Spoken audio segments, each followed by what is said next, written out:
The U.S. Constitution, it's so much more than just some old document. It's kind of like the source code for the entire country. And today, we're going to pull it apart and look at the 7 core principles, the real logic that's been running the U.S. government for more than 200 years. So just imagine this for a second. This was the massive challenge the founders were facing. I mean, they had just overthrown a king, so that fear of a powerful, tyrannical government was very, very real. But at the same time, they knew a government that was too weak would just fall apart. The real puzzle wasn't just how to build a government, but how to build one you could actually trust with power. And their answer, well, it wasn't just one simple rule. It was this brilliantly engineered system. It's really less like a list of laws and more like a blueprint for a super complex machine, with all these interlocking parts designed to keep that delicate balance between power and freedom. And the core of that entire blueprint, it really just comes down to one number: 7. 7 guiding principles that are woven into the very fabric of the Constitution. Each one is designed to solve a little piece of that big power puzzle, and together they form the foundation of American government. So, we're going to follow their logic step by step. First, we'll figure out where the government's power even comes from. Then we'll see how they sliced it up. After that, we'll look at the controls they put in place to keep it all in check. And finally, we'll get to the whole point of this entire design: protecting your rights. Okay, so first things first, everything starts with the source of the power. Now, in a world that was full of kings and emperors, the founders made a totally revolutionary choice. They said a government's right to rule doesn't come from God or from having the biggest army, but from the people it governs, from the citizens themselves. This is the very first, and you could argue the most important principle: popular sovereignty. And put really simply, it just means the people rule. It completely flips the old model upside down. Here, the government is the servant and the people are the master.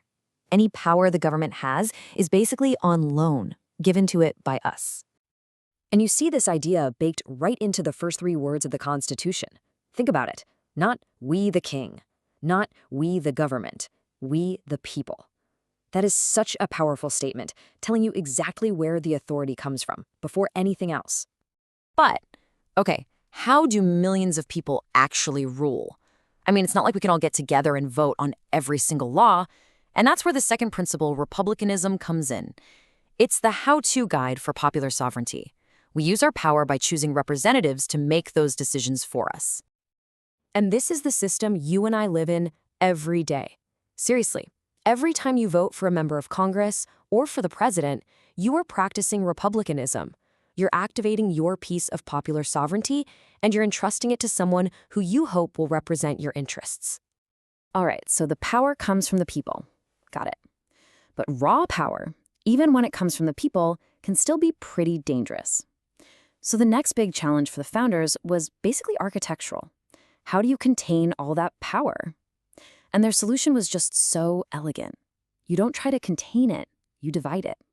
So the first split is vertical. This is a principle called federalism.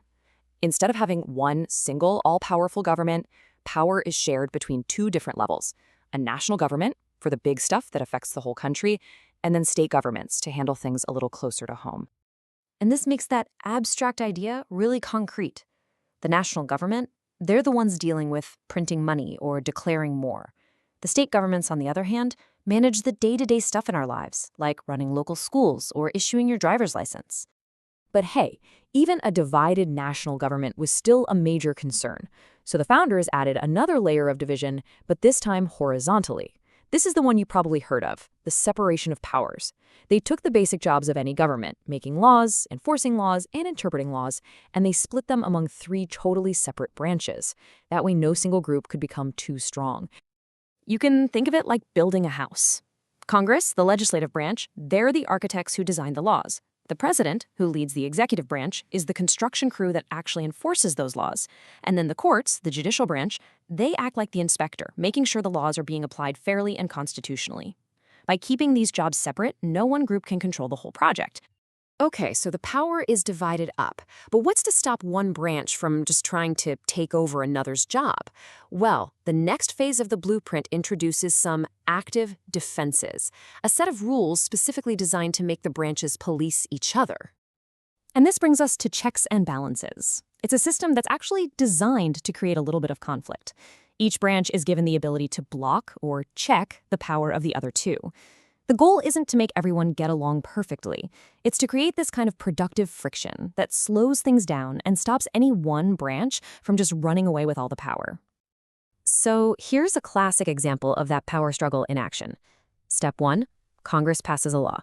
Okay. Step 2, the president can check that power by vetoing it. But wait, it's not over. Step 3, Congress can check the president right back and override that veto if they can get a big enough vote. It's like a constitutional game of tug-of-war. The final control mechanism is maybe the most important: limited government. This principle basically puts a hard ceiling on power. It says that the government itself isn't the ultimate authority. The law is. The Constitution is the boss, and every single person, from the president all the way down, has to follow the rules. And this isn't just a nice idea. It has real teeth. For example, a president can't just decide to spend money. Congress has to approve it. Government officials who break the law can and do get in trouble. And crucially, the Bill of Rights draws these really clear lines in the sand, areas of your personal freedom where the government simply is not allowed to go. So all of this brings us to the ultimate point of this whole complicated design. I mean, why have all this division, all these checks, all these limits? Why build a machine that's basically designed for arguments? The answer is the entire reason for the project: to protect the rights of individual citizens, like you and me. This is our seventh and final principle: individual rights. This is the payoff. The entire system is built to create a safe space for your personal liberties. And this is a really important distinction. The government doesn't give you these rights. You already have them. The government's main job is just to protect them. And these rights are spelled out in the Bill of Rights. You know, the big ones like freedom of speech, the right to a fair trial, and being protected from unreasonable searches. You can think of these amendments as a firewall between you, the individual, and the massive power of the government. So here is the main takeaway, the thing you absolutely have to remember. None of these principles works by itself. They all depend on each other. It's a whole system. Popular sovereignty gives the power. Federalism and separation of powers divide it. Checks and balances and limited government control it. And it's all for one ultimate goal: to protect individual rights. It's one big, interconnected system.